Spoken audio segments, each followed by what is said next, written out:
Bronx Masquerade by Nikki Grimes. Page 3, Wesley Bad Boy Boone. I ain't particular about doing homework, you understand. My teachers practically faint whenever I turn something in. Matter of fact, I probably got the longest list of excuses for missing homework of anyone alive, except for my homie Tyrone. He tries to act like he's not even interested in school, like there's no point in studying hard or dreaming about tomorrow or bothering to graduate. He's got his reasons. I keep on him about going to school, though, saying I need the company. Besides, I tell him, if he drops out and gets a job, he won't have any time to work on his songs. That always gets to him. Tyrone might convince somebody else that he's all through with dreaming, but I know he wants to be a big hip-hop star. He's just afraid he won't live long enough to do it. Me, I hardly ever think about checking out. I'm more worried about figuring out what I want to do if I live. Anyway, I haven't had to drag Tyrone off to school lately or make excuses for not having my, page 4, homework done, because I've been doing it. It's the Harlem Renaissance stuff that's got us both going.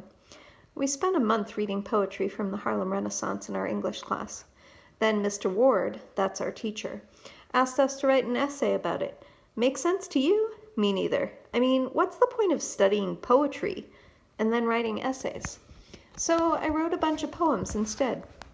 They weren't too shabby, considering I'd only done a few rap pieces before. My favorite was about Langston Hughes. How was I to know Teach would ask me to read it out loud? But I did, knees knocking like skeleton on Halloween, embarrassment bleaching my black cheeks red, eyes stapled to the page in front of me. But I did it. I read my poem. Guess what? Nobody laughed.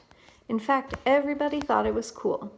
By the time I got back to my seat, other kids were shouting out, "Mr. Ward, I got a poem too. Can I bring it in to read?"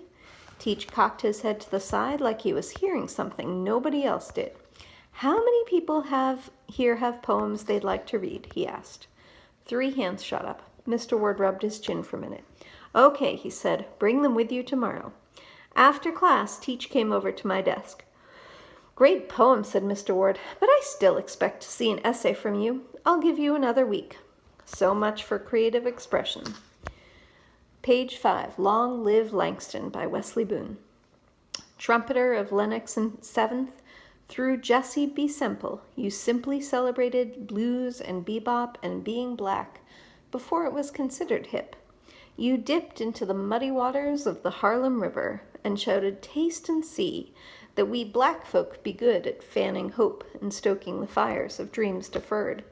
You made sure the world heard about the beauty of the maple sugar children and the artfully tattooed backs of black sailors venturing out to foreign places.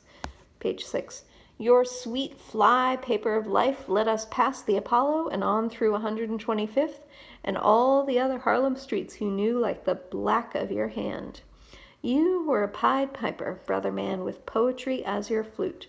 It's my honor and pleasure to salute you, a true Renaissance man of Harlem.